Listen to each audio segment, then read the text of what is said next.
Բարև ձեզ, Ամեկ Պլյուսի եթերում հարցազրույցն է, որն իրականացվում է Հանրային լրագրության ակումբի նախաձեռնությամբ։ Հայաստանում դատական համակարգի նկատմամբ հանրային վստահության խնդիրը շարունակում է մնալ արդիական։ Միևնույն ժամանակ դատավորների նկատմամբ կարգապահական բարույթի հարուցումը երբեմն դիտարկվում է ոչ որպես իրավական գործիք, երբեմն նաև որպես ճնշման միջոց։ Այդ պիսով որքան են անկախ Հայաստանում դատավորները, միաժամանակ որքան են նաև վստահելի։ Այս հարցը այսօր մեր տաղավարում քննարկելու ենք իրավունքներ առանց սահմանների հասարակական կազմակերպության իրավական հարցերով փորձագետ Հասմիկ Հարությունյանի հետ։ Բարև ձեզ, Տիկին Հարությունյան, շնորհակալություն մեր տաղավար գալու համար։ Դուք եւ ձեր կազմակերպությունը մշտապես դիտարկում եք դատավորների եւ դատական համակարգի գործունեությունը, միաժամանակ նաեւ պետական կառույցների վարած քաղաքականությունը դատական համակարգի նկատմամբ։ Դուք պատրաստել եք նաեւ կարգապահական վարույթներ, դատավորների նկատմամբ կարգապահական վարույթների վերաբերյալ զեկույց։ Եվ ձեր այս տարիներ շարունակ կատարած մշտադիտարկումների արդյունքում ինչ եզրակացություն ունեք հատկապես հեղափոխությունից հետո։ Հայաստանի դատական համակարգը ի վերջո անկախ է թե ոչ։ Շնորհակալ եմ նախ հրավերի եւ կրկին անգամ այս կարևոր թեմային անդրադառնալու համար, որովհետեւ իսկապես դատական իշխանությունը եւ դատական իշխանության անկախությունը այն կարևորագույն հարցն է, որով պայմանավորվում է առհասարակ երկրում իրավունքի գերակայության եւ արդեն նաեւ ժողովրդավարական process-ների կայունացումը եւ զարգացումը։ Ցավոք սրտի մեր կողմից կատարվող աշխատանքները ներառյալ նաեւ ձեր մատնանշած մշտադիտարկումները եւ դրա արդյունքում կազմող զեկույցները, վերհանումները թույլ են տալիս պնդել, որ այս առումով մենք դեռ ունենք լուրջ խնդիրներ եւ մարտահրավերներ, չնայած այն հանգամանքին, որ փաստացի ինչ որ process-ներ կան գործընթացներ, հա, բարեփոխումներ, որոնք սակայն հողի վրա կարծես թե շոշափելի արդյունքներ չեն տալիս։ Եվ ես այստեղ պիտի նշեմ նաև, որ սա ոչ միայն տեղական կառույցների վերհանումն է, այլ արձանագրվում է նաև միջազգային կառույցների կողմից, օրինակ Freedom House միջազգային կազմակերպության այս տարվա զեկույցը, որը ամփոփում է նախորդ տարվա տվյալները, փաստացի արձանագրում է, որ դատարանները Հայաստանում գտնվում են համակարգային քաղաքական ազդեցության տակ։ Սա արդեն բավականին խոսուն է, որ քաղաքական այդ ազդեցությունը ճնշվածությունը կա, իսկ դատական մարմինների գործունեությունը խարխլվում է կոռուպցիայի պատճառով։ Կարող ենք հետևություն կատարել, որ անկախության հետ կապված դեռևս շատ լուրջ խնդիրներ եւ մարտահրավերներ կան, եւ ես սրանք ավելացնեմ նաեւ նախորդ տարի տեղի ունեցած մի շատ կարեւոր հանգամանք,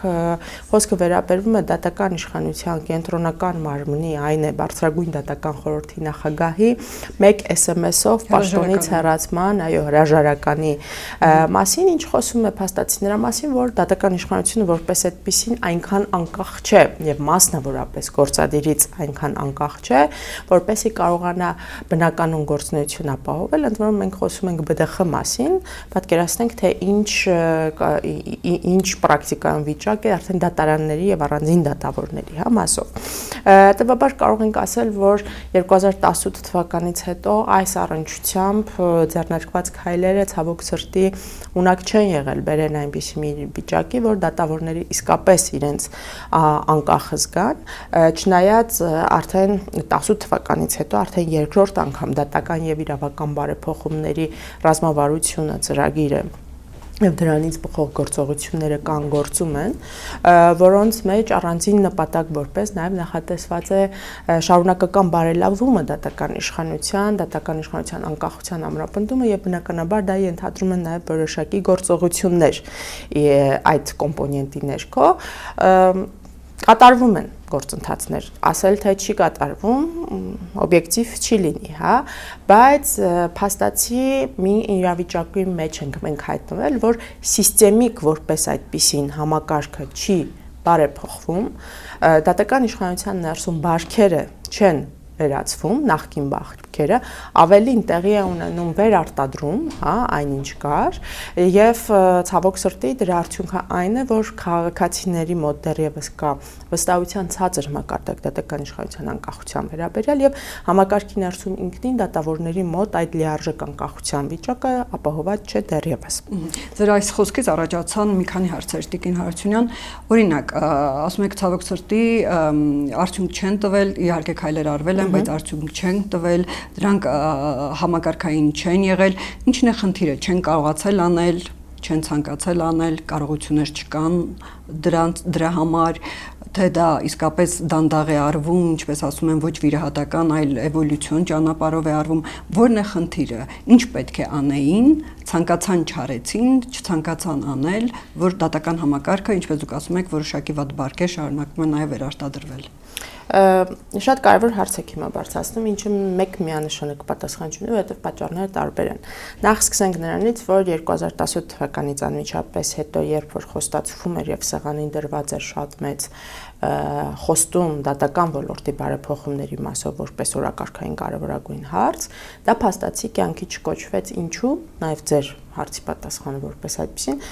որովհետև համակարգային վեթինգ որպես այդպեսին չնախաձեռնվեց։ Չնախաձեռնվեց, դա էլ իր բացատրությունները ունի, ես կարող եմ արդեն պնդել, որ մի քանի հիմնական պատճառներ կային, մի կողմից իսկապես լիարժեք այդ քաղաքական կամքը տեղում չէր, որպեսզի ամբողջությամբ համակարգը մաքրվեր, հա։ Եկեք հետհայացք գցենք եւ տեսնենք ինչ ներսում համակարգի ինչպիսի կադրեր են ենթարկվել առաջ խաղացման, հա, ինչպիսի նոր կադրեր են նշանակվել, որոնք եթե այդ քաղաքական կամքը լիներ համակարգը մաքրելու, առողջացնելու, նման կադրային քաղաքականություն չէր վարվի։ Երևան քաղաքի նախագահի մասին է խոսքը, քրեական դատարանի, հա, որի մասը պարոն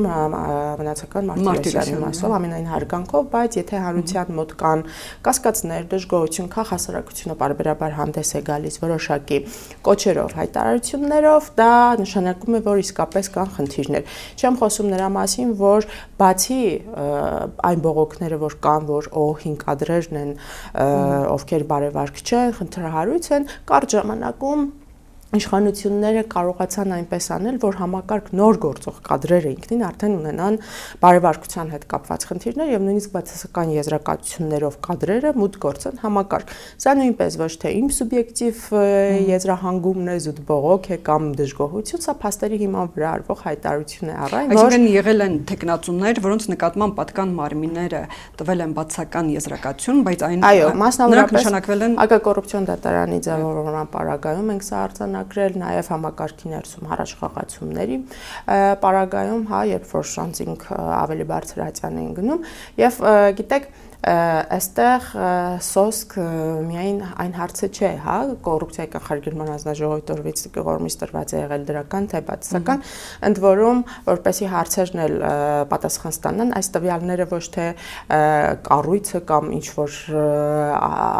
կազմակերպություն այլ ճանապարհով ստանում, շատ հեշտ է հասկանալ տվյալ ժամանակահատվածում քանի դրական, քանի բացասական եզրակացություն է տրվում, Բարձրագույն դատական խորհրդի կողմից հայտարարվող տեղերի քանակը, ընդունվողները, հացուցակումներ գրավվածներ եւ համամասնության մեջ այդ համեմատությունը կատարելով պատկերը վեր է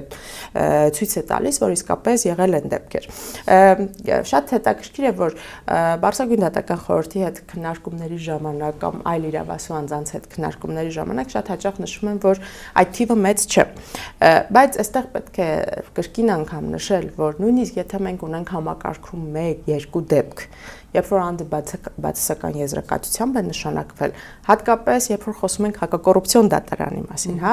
սա խոսում է նրա մասին, որ մարմնի ձևավորումը, նոր ինստիտուտի ձևավորումը, որը պետք է միտված լիներ կոռուպցիայի դեմ պայքարին, արդեն իսկ խնդրահարույց ճանապարհով է ընթացել, արդեն իսկ կոռուպցիոն դրսևորումներով է ընթացել։ Մեկ օրինակ էլ բերեմ, հա, ինչպես կարող է հանրությունը վստահել այդ process-ներին եւ խոսել, որ համակարգը անկախ է, եթե իշխող խմբակցության падգամավորը վայր է դնում իր падգամավորական մանդատը եւ դառնում է բարձր ատյանի, հա, դատավոր։ Հաջորդ օրը արդեն ինքը դատավոր է։ Սրանք process-ներ են, որ օբյեկտիվորեն տանում են նրան, որ մի կողմից կա հանրության մոտ բավականին ցածր վստահություն, թույլ են տալիս պնդել, որ այդ process-ները լիարժեք չեն, հա, վստահություն չեն ներշնչում եւ բնականաբար նոր ձևավորվող ինստիտուտներն էլ բնականաբար չեն ծառայելու իրենց արժեվ դրված նպատակներին կամ առնվազն ստեղծվելու այդ օբյեկտիվ տպավորությունը, որ անաչառ չեն գործելու։ Ես իհարկե շատ կուզեմ այն ամենը ինչ որ ասում եմ սուտ լինի եւ մենք տեսնենք իսկապես արդար process-ներ, բայց ցավոք սրտի մենք բարբերաբար ականատես ենք լինում որոշակի դրսևորումների, որ իսկապես արդարադատությունը ոչ միայն ուշացած է լինում շատ հաճախ, այլ նաև ընտրովի է իրականացվում։ Օրինակ մեկ դեպք էլ բերեմ, նախորդ տարի շատ քննարկվեց Սամվել Վարդանյանի գործը, ավտոբուսի միջադեպը, երբ որ միջադեպ էր տեղի ունեցել կրկին իշխող խմբակցության պատգամավորներից մեկի հետ, անունը չեմ հիշի եւ պետք էլ չի ինձ թվում է, եւ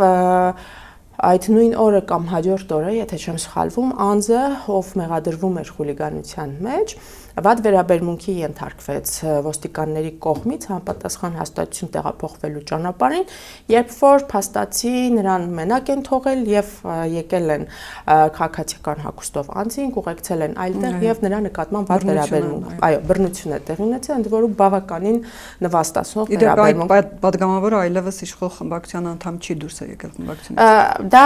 այո, փաստ է, բայց այս միջադեպի հետ այո, էական նշանակություն կարծես թե չունի։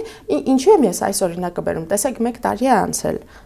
Անձը Սամվել Վարդանյանը իր կատարած այդ խուլիգանական արարքի համար ինչպես որակվել էր, արդեն մեղադրանքը կա,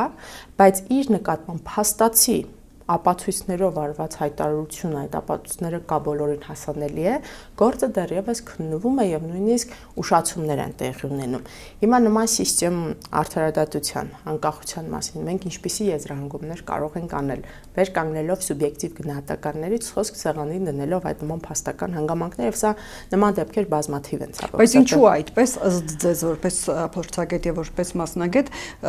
բոլորս էլ երբեմն էս ոլորտին անդրադառնալուց միանգամից հիշում ենք Նիկոլ Փաշինյանին հայտնի հայտարարությունը վետինգի վերաբերյալ, հայտնի որոշումից հետո, որ վերջ այսուհետ պետք է արդար լինի մեր դատական համակարգը, վետինգ իրականացվի իրավապահ համակարգում, այդ թվում նաև դատական համակարգում եւ գնաց այս հունով։ Դրանից հետո փոխվեցին նախարարներ, մի քանի նախարար, շատ արդարադատության նախարարները բավականին կարճ են պաշտոնավարում։ Ես խոսքի սկզբում նշեցի քաղաքական կամքի մասին, հա, պատճառներից մեկը։ Հայտարարությունից թվում էր, որ ահա կամքը այլևս առկա է։ Եթե էլի հետ գնանք, որովհետև հիմա մենք հասել ենք մի կետի, որտեղ ես անլուրջ եմ համարում այլևս վեթինգի եւ համակարգային բարեփոխումների մասին խոսել, որտեղ այս իշխանությունը ցույց է տվել, որ դա չի ուզում եւ չի էլ կարող իրականացնել եւ այս չի էլ կարողն էլ ունի իր բացատրությունը այստեղ օբյեկտիվ բազմաթիվ հանգամանքներ կան, որ նաև փորձ ցույց է տալիս, որ նույնիսկ բոլոր այն դեպքերում, երբ որ շատ փոքր նույնիսկ ինչ-որ փոփոխություններ են նախաձեռնվել, որոնք պիտի միտված լինեին process-ն արդյունավետ դարձնելու, ձախողվել են։ Այստեղ տրամաբանորեն արդեն պատասխան է տրվում մյուս հարցին, առայն որ իրականում նաև շատ լուրջ կարողությունների խնդիր է եղել, բայց դա նույնպես իշխանությունների կողմից վարվող քաղաքականության արդյունքն է։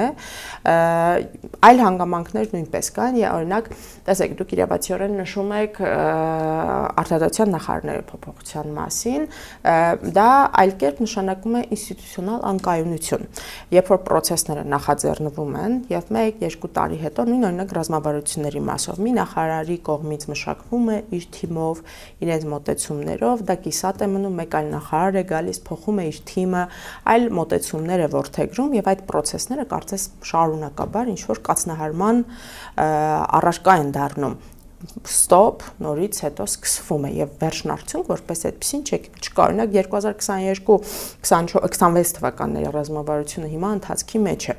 Այդ ռազմավարության իրականացման համար օրինակ ձևավորվել էր նաև դատական եւ իրավական բարեփոխումների ռազմավարության կատարման մշտադիտարկման խորհուրդ։ Մեր կառույցը գործընկեր այլ կառույց նույնպես անդամ եղել է։ Ես պիտի արձանագրեմ, որ արդեն շուրջ 2 տարի է նույնիսկ այդ խորհրդին իսկ տեղի չի ունեցել, որպեսզի պրակտիկայում մենք քննարկումների իրավասու պաշտոնատար անձանց պատասխանատուների հետ դեմ առ դեմ քննարկման արդյունքում հասկանանք ինչ է տեղի ունեցել։ Այստեղ օբյեկտիվ պատճառներ էլ կարող են լինել, օրինակ առայն որ նոր նախարարը նոր է նշանակվել, հինը մինչև իր գնալը արդեն կատարել էր 1 նիստ, 2 նիստ, տարբեր պատճառներ կարող են լինել, բայց արդյոք քաղաքացուն եւ առհասարակ համակարգի առողջացման տեսանկյունից այս բոլոր բացատրությունները, ուշացումները, ձախողումները կարող են ընդունելի համարվել, միանշանակ ոչ եւ արդյունքը պիտի այն լինի, որ մենք անընդհատ ունենք կիսատ process-ներ եւ ձախողված բարեփոխումներ։ Միաժամանակ նաեւ ամեն անգամ երբ որ արդարադատության նախարարը փոխվում, իշխող ուժից երբեմն ակնարկներ, եթե ոչ ուղիղ հայտարարություններ, ամեն դեպքում կարծիքներ են սպրդում, որ նրանք տորպեդահարում էին բարեփոխումները, նրանք իրավապահ համակարգում ինչ-որ սխալներ են թույլ տվել, նրանց պատճառով որոշակի իշխանությունների խոստացած, այսպես ասած, նախկին հանցագործներին պատասխանատվության ենթարկելու այդ գործընթացն է ուշացել, դրա համար ահա փոփոխության է ենթարկվում։ Ինձ համար դա շատ անլուրջ հայտարարություններ են, անկեղծ ասեմ, ես շատ կարճ կանրադառնամ, որովհետև այդ բոլոր կադրերին բերում է իշխող ուժը, իրենք են նշանակումները կատարում, նմանատիպ նշանակումներ մենք ազգային ժողովի կողմից, քաղաքական թիմի կողմից ունեցել ենք Վճռաբեկ սահմանադրական դատարանում դատավորի բարձր պաշտոններում եւ տևական ժամանակ հետո, երբ որ կարծես թե ինչ-որ process-ներ իրենց դուրս չի գալիս, այդ կադրերը այլևս իրենց թիմի անդամ չեն դառնում, ձախողումները մնում են բացառապես այդ անձանց վրա եւ քաղաքական թիմը երբևէ պատասխանատվություն որպես այդպեսին չի ստանձնում կամ չի ընդունում, որ իրենք ունեն եւ ունեցել են այդտեղ շատ կարեւոր դերակատարում։ Իսկ ձեր կարծիքով ամենաշատ դերակատարումը ձախողումներումն է եղել նախարարների, թե սա ես չեմ փորձի հիմա առանձնացնել, որովհետև իշխանությունը որպես այդպեսին հավաքական կերպար է իր տարբեր, թևերով իշխանության, գործադիր, օրենսդիր, դատական բոլորը միաժամանակ պիտի պատրաստ լինեն, բայց ամենակարևորը հենց վերնախավի քաղաքական իշխող այդ վերնախավի կողմից պիտի գար այդ մոտեցումը եւ ես սա միշտ կրկնում եմ, չի կարող երկրում ակնկալիք լինել, որ դատական համակարգը առողջանա կամ գործադիրում ինչ-որ X նախարար կարողանա առողջացնել X ոլորտը, եթե օրինակ օրենսդիր մարմնում մենք ունենք շատ անառողջ վարքեր։ Չենք կարող մենք ամբողջությամբ հույս դնել, թողնել օրինակ դատական իշխանության վրա, որ դատավորները իրենք իրենցով մեկուսի կարողանան առողջացնել process-ները, երբ որ օրենսդրի կողմից, այլ մարմինների կարևոր դերակատար ունեցող մարմինների կողմից շարունակ տեղի ունենում նախկին վարքերի ոչ միայն շարունակություն, այլ նաև վերարտադրություն եւ դա բնականաբար իր ազդեցությունն է թողնելու նաև դատական համակարգի վրա։ Ինքնուրույն չի կարող դատական համակարգը առողջանալ։ Եթե նույնիսկ ցանկանա եւ կամք դրսևորվեր, որ դատավորները իսկապես ստանձնում են, դա պիտի լիներ ընդհանուր, այսպես ասած, հոլիստիկ մոտեցում, որ ամբողջական երկիրը իր վրա վերցնում է իշխանության կողմից ստանձնելով այդ պատասխանատվությունը, վարել այնպիսի քաղաքականություն, որը կտաներ ողջ համակարգի առողջացման։ Օրենսդիր մարմինը պետք է օրինակ լիներ, այո, օրինակ լիներ։ Օրինակ կարող եք ինչ-որ օրինակ բերել օրենսդիր մարմնում, որը պրոյեկտվել է դատական համակարգի։ Օրինակները չենք կարող մենք օրինակ ակնկալել, որ ազգային ժողովը մշտապես ունենալով այդ բավարար ձայները իշխող ուժի կողմից բերի օրինակ անուններ չեմ ուզում հնչեցնել, բայց մենք այս տարիների ընթացքում ունեցել ենք դեպքեր, օրինակ նույն ԲԴԽ նախագահի իրավաբան գիտնական նշանակեցին մի անձի, ով դարձավ նախագահ, խոսքը պարոն Ջանգիրյանի մասին է,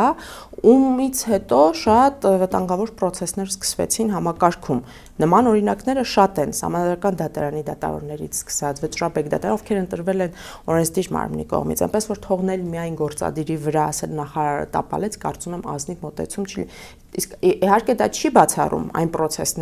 process-ների թերի եւ անավարտ ոչ լիարժեք լինելը, որոնք իրականացվում են Արտադրության նախարարության կողմից, սրա նույնպես կանադառնամ, բայց մենք Հայաստանում մի իրավիճակի ենք բախվում, որ դուք ինչպես նշեցիք, շարունակ իշխող թիմը ինչ որ մի կետից նշում է, որ այս կադրը չի կարողացել իրականացնել, ժամանակն է փոխելու։ Տիկին Հարությունյան, դուք մեջբերեցիք Freedom House-ի արտահայտություններից մեկը, որ դատական համակարգը կրում է քաղաքական ազդեցություն, մոտավորապես միտքային։ Շարունակում է մնալ համակարգային ազդեցության ներկայ քաղաքական։ Այս դեպքում ինչ նկատի ուներ Freedom House-ը, նաև դուք օրինակ իշխանությունները դատական համակարգին մեղադրում են, որ նրանք գտնում են նախկին իշխանությունների ազդեցության ներքո եւ բերելով որոշակի դատական վճիռների կամ դատական գործընթացների օրինակներ եւ հակառակը ընդդիմությունն էլ մեղադրում է իշխանություններում, որ իշխանություններն են ազդում կամ մեկ զանգով դատական վճիռներ ստանում։ Այստեղ իրավիճակը շատ պարզ է, այլևս ասել նախկին դատավորներ, ինձ թվում է նախկին ռեժիմի դատավորները իրականության այլևս չի անպատասխանում, որովհետեւ ոչ թե նախկին ռեժիմի դատավորներ, այլ նախկին քաղաքական ազդեցությունը կա գործող բոլոր դատավորների, ոչ բոլոր, լավ, բոլոր հնարավորությունները կար եւ օրենսդրական եւ ինստիտուցիոնալ մակարդակում, որպեսզի այդ նախկին ասվածը փոխվեր, ինչի չի իրականացվել, տեղի է ունեցել նույնիսկ կնշում այդ բառը հովանավորչություն, որպեսզի այդ բարքերը շարունակվեն։ Սա մեկ արձանագրենք, սա փաստ է, որը բոլորս տեսնում ենք։ Երկրորդ նախորդ բարձրագույն դատական խորհրդի նախագահի կողմից նշվում էր շատ հպարտորեն, որ ունակ են եղել համակարգը համալրել նոր դատավորներ, ովքեր արդեն մեծամասնություն են կազմում։ Նա ասում էր 6-ը 80%-ով այո, ես հիմա ցիտում եմ այդ թիվը եւ նշում, որ փաստորեն կան նոր կադրեր։ Ասել թե այդ նախկինում նշանակվածներն են այդ վատ բարքերի կրողը, կոռուպցիայի շարունակողը, այլևս իմ կարծիքով ազնիվ չի, որովհետև փաստացի կա այս իշխանության ժամանակ եւ իշխանությունների կողմից նշանակված դատավորներ։ Անդրադառնանք նաև դատական կարգապահական վարույթներին, դատական համակարգում գոյություն ունեցող, դուք շատ եք ուշադիր այդ գործընթացի նկատմամբ, կարծիքներ են հնչում, հայտարարություններ են հնչում, որ այդ կարգապահական վարույթները շատ հաճախ բավարարվում են եւ հարց է բարձրացվում, թե արդյոք դա անկախ լինելու, թե հակառակը ճնշման գործիք է։ Այ խնդրում եմ դուք ձեր այդ մոնիտորինգը տվյալները ասեք եւ այդ արդյունքում ինչ եք հասկացել։ Ցավոք սրտի եւ մեր վերհանումների արդյունքում կարող ենք այդ պնդումը կատարել եւ այստեղ նույնպես ես պիտի հղում կատարեմ Freedom House-ի զեկույցին նույնպես, որը նշում է, որ 2024 թվականին արձանագրվել են դեպքեր, որ դատավորների լիազորությունները դադարեցվել են քաղաքապես զգայուն գործերով։ Հիմա բացենք, հա, դա ինչ է նշանակում նաև հիմք ընդունելով մեր մշտադիտարկումները, ընդ որում խոսքը վերաբերվում է ինչպես խորհրդում կատարված այդ նիստերի մշտադիտարկման, այնպես էլ հետագայում խորհրդի կողմից կայացված որոշումների մանրակրկիտ ուսումնասիրություն, այո, Բարձրագույն դատական խորհրդի ԲԴԽ որոշումների ուսումնասիրության վրա։ Ցավոք սրտի պետք է արձանագրենք, որ դեռևս կա շատ լուրջ մտահոգություն այն մասին, թե առհասարակ ինչպես է տեղի ունենում կարգապահական վարույթների հարուցման ընթրանքը։ Կհիշեք, որ բավականին տևական ժամանակ քննարկումներ, քննադատություններ տեղի ունենում այն մասին, որ Արտադրության նախարարության կողմից հարուցվում են մեծաթիվ գործեր։ Այո, 3 մարմին են կարգապահական վարույթ հարուցելու, այո, իրավասություն ունի Էթիկայի եւ կարգապահական հարցերով հանձնաժողովը, կոռուպցիայի կանխարգելման հանձնաժողովը, օրենսգով նախատեսված սակավաթիվ հիմքերով եւ Արտադրության նախարարությունը լիազոր մարմինը։ Արդեն տևական ժամանակ է, մի քանի տարի պրակտիկայի վիճակագրությունը ցույց է տալիս, որ մեծամասնություն է կազմում լիազոր մարմնի նախարարության կողմից հարուցվող վարույթների թիվը եւ այդ վարույթների արդյունքում էլ խիստ, առավելապես խիստ պատասխանատվության միջոցների ներառյալ լիազորությունների դադարեցման դեպքեր։ Ինչու է սա մտահոգիչ։ Տեսեք, այստեղ տարբեր կարծիքներ են եղել, այս հարցը մշտապես քննարկվել է, որ Գրեկոյի կողմից Եվրոպայի խորհրդի ներսում գործող առանձին կառույց նույնիսկ անդրադարձ պարբերաբար կատարվել է, որ խնդրահարույց է, որ գործադրի կողմից նման վարույթ հարուցվում է, բայց զուգահեռաբար մենք ունենք նաև Վենետիկի հանձնաժողովի կարծիքը առ այն, որ քանի դեռ Արտադրության նախարարությունը վերջնական որոշում կայացնող չէ եւ քանի դեռ տեղի է ունենում կամ պիտի տեղի ունենա Էթիկա եւ կարգապահական հարցերով հանձնաժողովի բարելավում վերջնական այնպիսի կազմավորում, որը կտանի դրա անկախ գործունեությանը, այսինքն կորպորատիվ շահերից զատ, հա, անկախ գործունեությանը, Արտադրության նախարարության կողմից վարույթների հարուցումը խնդրահարույց չէ։ Հաշվի առնելով այս երկու պայմանները, հա, որ քանի դեռ Էթիկայի հանձնաժողովը չի բարելավել իր գործունեությունը եւ նախարարությունը վերջնական որոշում կայացնող չէ։ Մենք արդեն 2-3 տարվա կտրվածքով տեսնում ենք, որ չնայած օրենսդրությամբ նախաձեռնվեցին որոշակի փոփոխություններ, որ Էթիկայի եւ կարգապահական հարցերով հանձնաժողովի կազմը փոխվի եւ թույլ տան, որ նրանք ոչ դատավոր անդամներ էլ կազմում լինեն, որպեսզի որոշակի համամասնություն պահվի, հա, դեռևս դա կյանքի կոչված չէ։ Նախագիծը եղել է, քննարկվել է, կյանքի կոչված չէ։ Բայց այդ ընթացքում զուգահեռաբար Արտադրության նախարարության կողմից բազմաթիվ վարույթներ են հարուցվել, որոնք հանգեցրել են դատավորների լիազորությունների դադարեցմանը։ Ընդ որում այստեղ մեկ այլ խնդիր էլ կա, որ ժամանակից առաջ ընկնելով պիտի ասեմ, այդ գործերով դատավորները նույնիսկ զրկված են եղել բողոքարկման հնարավորությունից, որովհետև բողոքարկման մեխանիզմ որպես այդպեսին էլ վերջիններիս համար չկա, եւ այստեղ շատ օբյեկտիվ հարց է ծագում, թե ինչպես են օրինակ ընտրվում այն գործերը, որոնցով օրինակ ժամանակ բարձրացվում է դատավորի կողմից դատավարական ժամկետների խախտման հարցը։ Սա մեր զեկույցի մեր մշտադիտարկումների արդյունքում է վերհանված կարևոր հարցերից մեկն է, որովհետև օբյեկտիվորեն դատական համակարգում դատավորների ծանրաբեռնվածությունը լրջագույն համակարգային խնդիր է։ Յուրաքանչյուր երկրորդ դատավորի մոտ մենք կարող ենք այս խնդիրը տեսնել, փաստ է, չէ՞։ Եվ հարց է ծագում. Արդյոք վարույթ հարուցելու միջոցով, որը հանգեցնում է դատավորի լիազորությունների դադարեցմանը, ընդ որում այդ դատավորի վարույթում եղած հազարավոր գործերը պետք է վերաբաշխվեն այլ դատավորների եւ նորից սկսվեն, եւ ընտրողական մոտեցմամբ, հա, մենք թիրախավորում ենք X դատավորին հարուցում ենք, լիազորությունների դադարեցում է տեղի ունենում, բայց օբյեկտիվ իրականության մեջ այդ խնդիրները չեն լուծվում։ Ժամկետների խնդիրը ձեր կարծիքով նա է, որ մեր դատավորների քանակը քիչ է։ Այստեղ տարբեր հարցեր կարող են լինել, այստեղ եւ օբյեկտիվ եւ սուբյեկտիվ կարող են լինել, սուբյեկտիվն սկսած նաեւ նրանից, որ առանձին դատավորները շատ պատասխանատու եւ պարտաճանաչ ձևով էլ անում են, օբյեկտիվ այն է, որ իսկապես գործերի քանակը շատ է։ Սա այլ թեմա է, սրան հիմա չեմ էլ ուզի անդրադառնանք, որովհետեւ սա քննարկման լրիվ այլ երկար թեմա է, բայց այստեղ հարցը այն է, որ եթե իսկապես դատավարական ժամկետների խախտման հիմքով վարույթներ են հարուցվում։ Արտադատության նախարարությունը ինչպես է, հիմա դրան է կանադառնամ, արտադատության նախարարությունը ինչպես է ընտրում, որ 10 դատավորից օրինակ 2-ի նկատմամբ պիտի վարույթը հարուցեն, 8-ի նկատմամբ չէ։ Այստեղ այլ խնդիր է կա, մենք չենք էլ տեսնում ինչպես է այդ հարուցումները տեղի ունենում, որովհետև վարույթի հարուցման փուլը հրապարակային չէ, եւ մենք արդեն բարբերաբար տևական ժամանակ առաջարկում ենք նաեւ ներկայացնում ոլորտը կարգավորող մարմիններին, որ գոնե այդ process-ները հրապարակային դարձնեն, որպեսզի մենք կարողանանք հասկանալ, որ եթե իսկապես արդարադատության նախարարությունը օրինակ ստուգել է 80 պայմանական դատավորի եւ գտել է, որ հենց այդ գործը քննած դատավորի նկատմամբ պետք է վարույթ հարուցվեր, հիմնավորումները տեսնենք, հասկանանք, բայց քանի դեռ մի կողմից չկան բաց տվյալներ, որ օրինակ ուսումնասիրել են բոլոր դատավորները կամ պայմանական X թվով դատավորներ եւ օբյեկտիվ հիմնավորումներով ընտրվել են այս թվում դատավորները, այստեղ հակառակն է մնում ենթադրել հատկապես նաև հաշվի առնելով այդ դատավորների վարույթներում գտնված քննված գործեր կամ այդ դատավորների կապեր, հարումներ տարբեր եւ արդեն օբյեկտիվ եզրահանգման են գալիս, որ շատ հաճախ կարգապահական պատասխանատվության միջոցները օգտագործվում են որպես զսպման միջոց, ազդելու միջոց, օրինակներից մեկն էլ ձեր կողմից մատնանշված դեպքն էր, որը իսկապես խնդրահարույց գործ էր իր հարուցման փուլից սկսած Աննա Դանիբեկյանի գործը, որովհետև կարգապահական վարույթի հիմքում դրվեց դատական դեպարտամենտի կողմից նկարահանված մի տեսահոլովակ, որը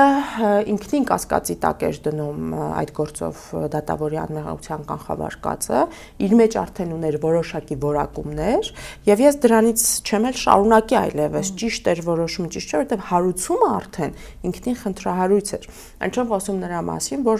դատավորը զրկված է եղել ընդհանրակարգային լրջագույն իրավունքներից եւ հնարավորություններից։ Նկատի ունեք դա մասնակցել եք այո, վերաբացման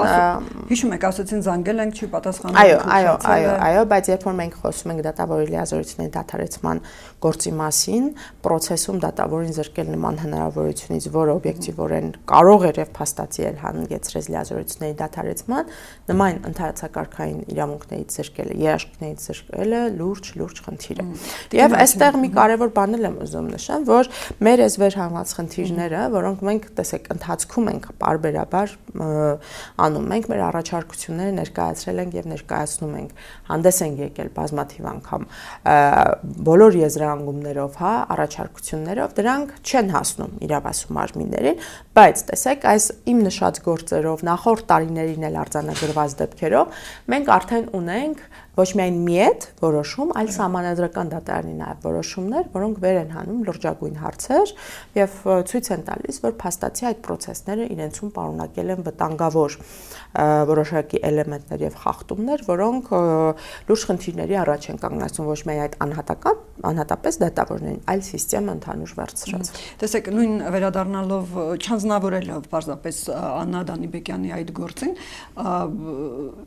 Իսկապես նաև կարծիք կա ոչ միայն այդ գործով, որ դատավորները միտումնավոր կերպով, միգուցե նաև չի բացառվում նաև որ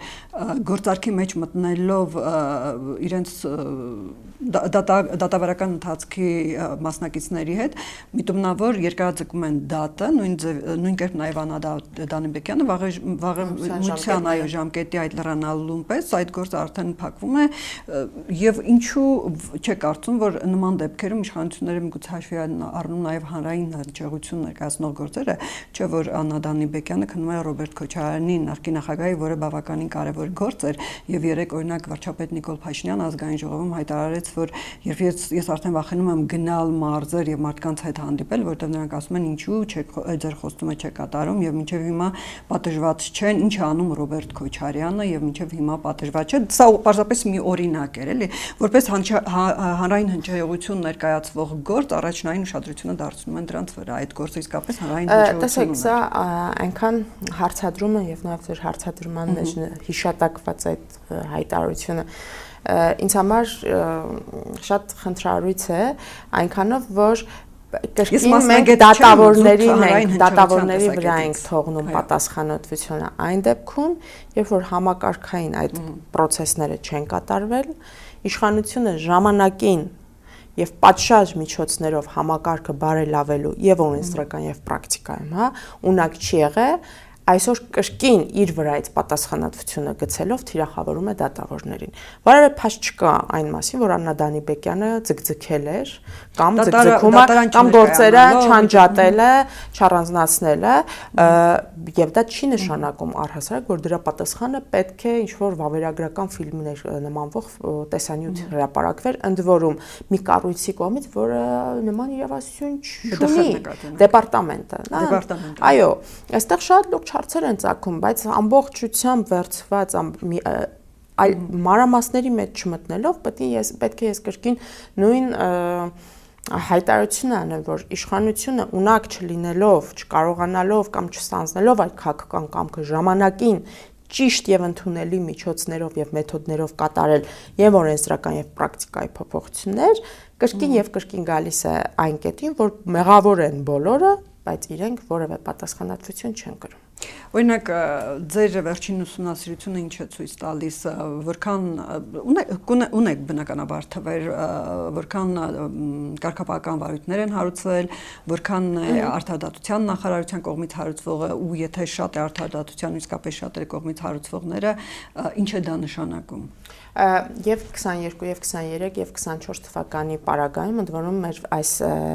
ամփոփումը 23-ի կեսից 24-ի մինչև օգոստոսն ընկած ժամանակահատվածի արդյունքներն են 12 վարույթի ուսումնասիրություն ցույց է տալիս, որ 9 գործով դատավորներ են։ Այսինքն մի տարում 12 վարույթ է եղել։ Մեր ուսումնասիրած, այո, դրանից հետո նույնպես շարունակվել են, բայց այստեղ էականն է, որ միանշանակ այդ մի տարվա ընթացքում 12-ն են եղել։ Դա շատ է թե քիչ։ Չէ, սպասեք, ես նշում եմ 23-ի կեսից, այստեղ շատի առումով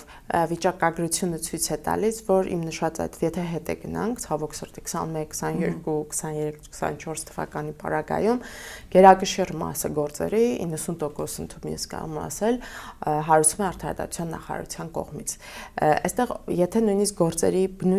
թիվ, հետագա պատասխանատվության միջոցի ընտրված միջոցին էլ դեռ չանդրադառնանք, թվերը ինքնին խոսուն են, հա, ինչպես է, որ նախարարությունն է այդ վարույթները մշտապես հարուցում եւ օրինակ նախորդ տարվա դրանից առաջ դուք կհիշեք երկու եւս խնդրահարույց գործ կար, որ դատավորների հրապարակային խոսքի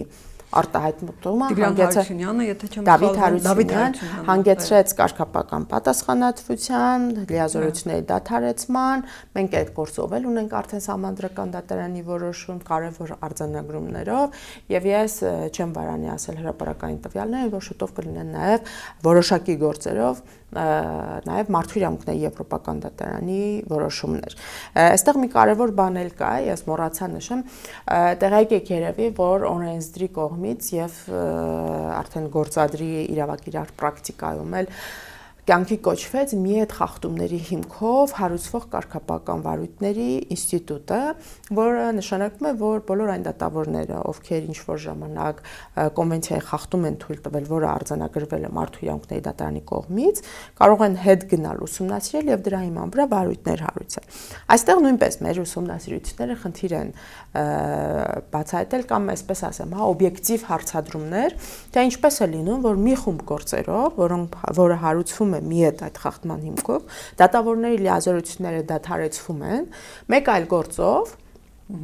որում պիտի նշեմ դրա մասին, փաստական տվյալները կան, որում նաև դատավոր անդամ է ներգրավված, ավելի մեղմ խորհրդի դատավոր անդամ է ներգրավված այդ որ դուք անունները նշեք, անունները զեկույցում արդեն դուք կգտնեք, տեսեք, այդ պրակտիկան միասնական փաստացի խեղված է, մի դեպքում այդ միետ խախտումների հիմքով հարուցվող գործերում դատավորների լիազորությունը դադարեցվում են, մյուս դեպքում օրինակ ավելի մեղ պատասխանատվության միջոց է, ընդ որում խախտումները իրենց բնույթով նման են, process-ը նման է, տարբեր բացատրություններ ենք մենք լսում խորհրդի կողմից, օրինակ այնտեղ մեկ հոդված ավել էր, մեկ հոդված պակաս էր, բայց այստեղ կարևորը ամբողջական կոնցեպտն է, եթե մենք հիմքում դրել ենք այն, որ միետ խախտումն է կարևոր արձանագրումը, բայց պրակտիկայում տեսնում ենք, որ շեղվում է, պրակտիկան, տարբեր մոտեցում է դրսևորվում, ընդ որում անհասկանալի է նաև Արտադրության նախարարությունը ինչպիսի ուսումնասիրությունների արդյունքում է այդ գործերը վերհանում, արդյունքում գալիս ենք էլի այն ողջամիտ եզրահանգմանը, որ հարուցվող կարգապահական վարույթները խնդրահարույց են եւ ունակ են ստեղծել մի վիճակի, որ դատավորները իրենց կաշկանդված զգան։ Այնուամենայնիվ խնդրում եմ ձեր գնահատականը տվեք, եթե կարելի է սահմանման կարգով այսպես ասած, որ գերակշիռ մասը կարգապահական վարույթների նախարարության կողմից է ներկայացվում։ Որակումը դա ինչ է նշանակում, եթե Իմ ամբողջ այս նշածը փաստացի դրա մասին էր, որ շատ հաճախ գործադրի կողմից փաստացի օրենսդրական հնարավորությունները, մեխանիզմները, որոնք որ կան, օգտագործվում են դատական տարբեր process-ներում, տարբեր գործեր քննող դատավորներին, որոշակի ճնշման, լրացուցիչ,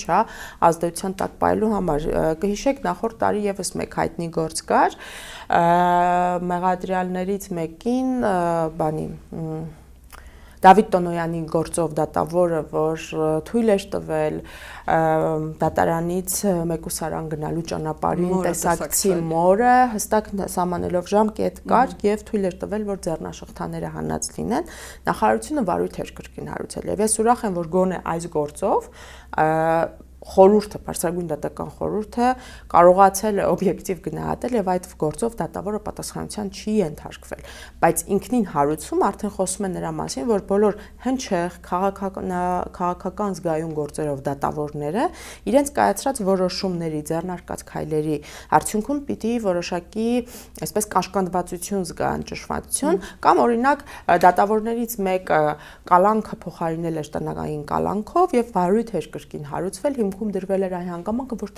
դատավորը շեղվել է վճռապետ դատարանի նախադեպից։ Այստեղից կարող են դատավորները եզրահանգել, որ ավելի մեղմ խափանման միջոց կիրառելը կարող է վտանգավոր լինել որոշ դեպքերում։ Սա կարող է տանել պրակտիկայում այնպիսի վիճակի, որ մենք կրկին տեսնենք կալանքի գործերի ավելացում։ Իհարկե կարող է։ Այսինքն process-ներ են տեղի ունենում, որ կարգապահական պատասխանատվության ինստիտուտը կիրառվում է ոչ թե իր նպատակային նշանակությամբ,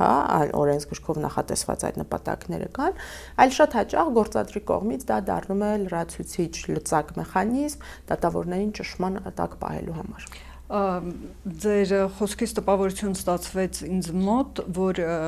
հիմնականում որպես ճնշման միջոց են օգտագործվում, իհարկե դուք ավելի խորքային գիտեք, այնուամենայնիվ ձեր ուսումնասիրությունը ինչ է ցույց տալիս, բոլոր դեպքերում է այդպես, բոլոր դեպքերում են, չասենք միայն ճնշման միջոց, այլ խնդրահարույց, այլ օրինակ տեսեք վերջին մի քանի օրերին անցած շաբաթ, եթե չեմ սխալվում, կալանավորվեց դատավոր Արտյուշ Գաբրիելյանը, որի նկատմամբ անցած տարի եղել կատարել կարգապահական վարույթ եւ պատասխանատվության ենթարկելու որոշում եւ նկատողություն ավելի շուտ եւ ահա ինքը կալանավորվեց ինչ որ կաշառքի միջնորդություն, կաշառք ստանալու նման ինչ որ բացատրություն եղավ, չէ՞, իհարկե չխախտենք նաեւ նրա անմերության կանխավարկածը, ամեն դեպքում կարծեք թե նման դեպքեր էլ կան կամ որքան այդ գործին անդրադառնալ չենք կարող, որովհետեւ որևէ տվյալ չկա եւ այնպիսի փուլում է իսկապես որ տվյալների բացակայությամբ որևէ եզրահանգում անելն կարող է վտանգավոր լինել։ Ես չեմ էլ հիմա ինձ իրավունք վերապահեմ անդրադառնալ նրան թե ինչպիսի դատավոր է եղել Արթուր Գաբրիելյանը, որովհետև հետ գնալով 18 թվականից առաջ առանձին գործերի ուսումնասիրություն եւ քննություն բավականին հետաքրքիր պատկեր կարող է վերհանել, բայց հարցին անդրադառնալով արդյոք բոլոր գործերով միանշանակ մենք նման պնդում չենք կարող անել։ Եթե համեմատեք, նման պնդում անելը շատ սխալ կարող է լինել, որովհետև բոլոր գործերը ինքնին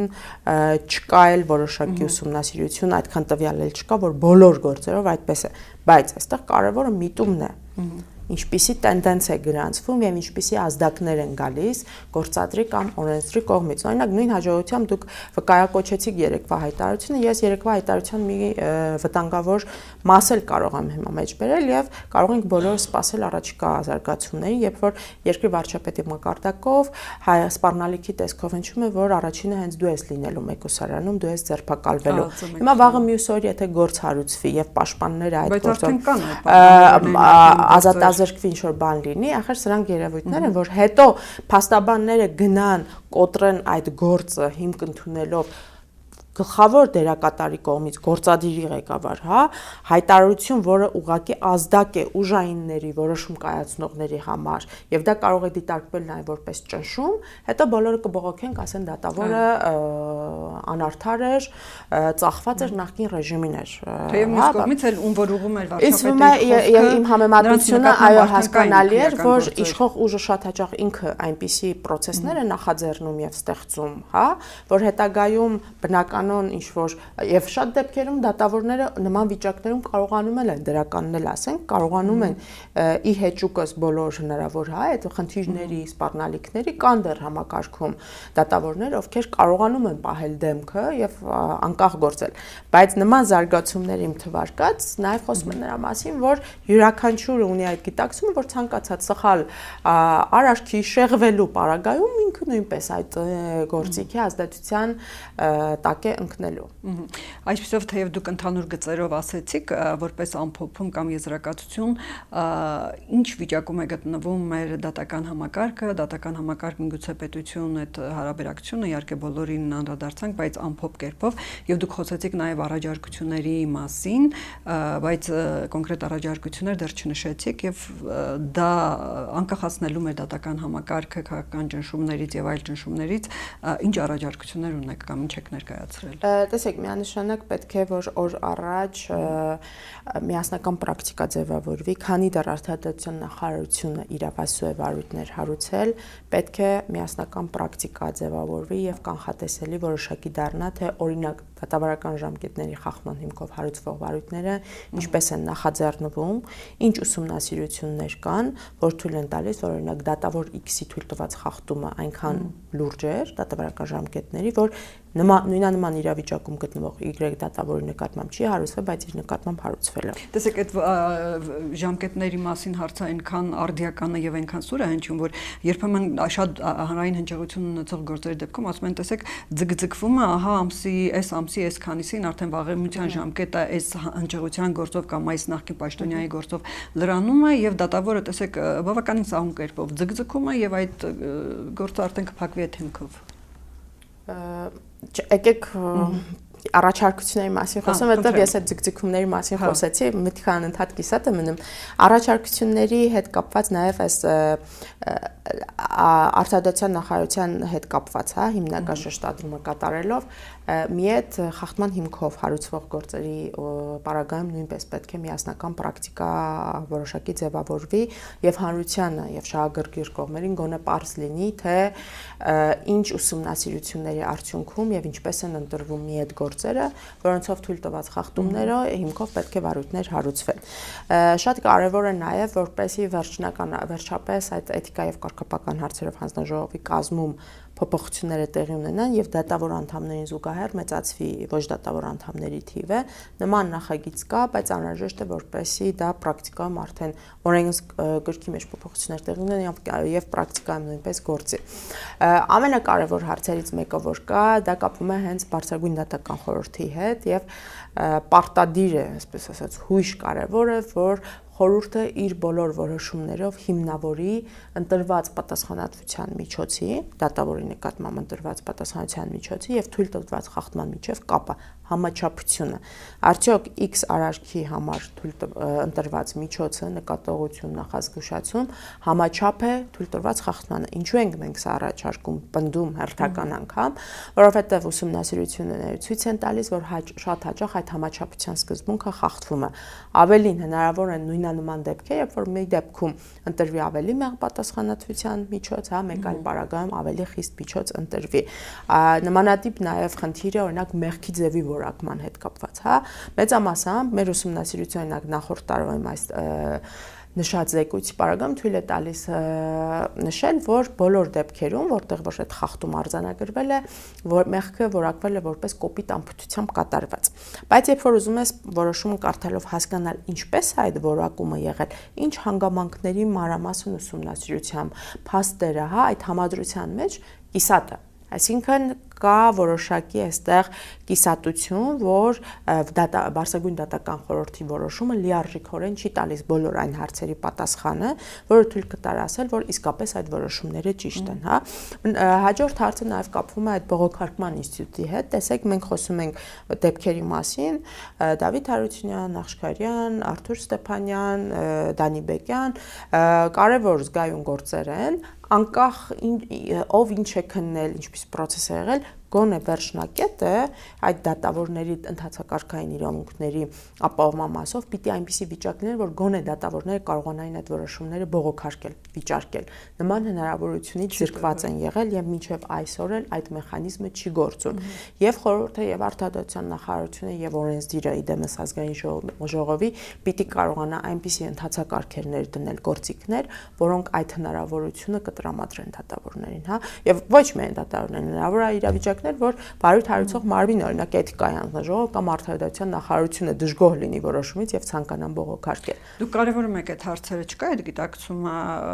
այդ արտադրության կամ իրավական համակարգում իշխանությունների այն հատվածում, որը համակարգում է այդ հատվածը, չկա այդ գիտակցումը, թե չկա այդ կարողությունը դրանք ներդնելու, թե չկա ցանկությունը։ Միգուցե բոլորը միասին, որովհետեւ տեսեք, ժամանակի ընթացքում, երբ որ հետայացք են գցում, օրինակ միջազգային կառույցների հետ, տեղական կազմակերպությունների հետ այդ քննարկումները տեղի են ունենում։ Նախաձեռնվում են որոշակի process-ներ, կանգնում են կամ թերի են ընթանում այնպիսի լուծումներով, որոնք ունակ են ավելի, հա, վատ վիճակում դնել համակարգը, հետո նորից սկսվում են։ Այսինքն նույնիսկ եթե կան process-ներ, որոնք խոսում են նրա մասին, որ որոշ դեպքերում կա այդ միտումը, հա, ինչ որ մի բան անել, միևնույն է վերջին արդյունքը այնպիսին է, որ խնդիրները մնում են չլուծված։ Հիմա թե ինչու է կարողությունների պակասն է, քաղաքական կամքի բացակայությունն է, մարդկային ռեսուրսներ են, սրանք արդեն փունջ է, որ իշխանությունը ինքը պիտի իրեն հաշվետու դարձնի եւ հասկանա ինչպես է լինում, որ իրենց ձեռնարկած բոլոր փոփոխությունները տապալվում են։ Շնորհակալություն Տիկին Հարությունյան։ Հիշեցնեմ, որ Ամեկ Պլյուսի եթերում հարցազրույցն էր, որն իրականացվում էր Հանրային լրագրության ակումբի կողմից եւ մեր հյուրն էր Իրավունքների պաշտպանություն առանց սահմանների հասարակական կազմակերպության իրավական հարցերով փորձագետ Հասմիկ Հարությունյանը։ Տեղեկացնեմ նաեւ, որ հարցազրույցը կազմակերպվել էր Արդարացի դատաիրավական բարեփոխումներ ծրագրի շրջանակում, որն իրականացվում է Ժողովրդավարության զարգացման հիմնադրամի առաջնորդությամբ ձևավորված կոնսորցիումի կողմից եւ որի անդամներն են Հանրային լրագրության ակումբը, Հելսինկյան քաղաքացիական ասամբլեայի Վանաձորի գրասենյակը եւ Իրավունքների պաշտպանություն առանց սահմանների կազմակերպությունը։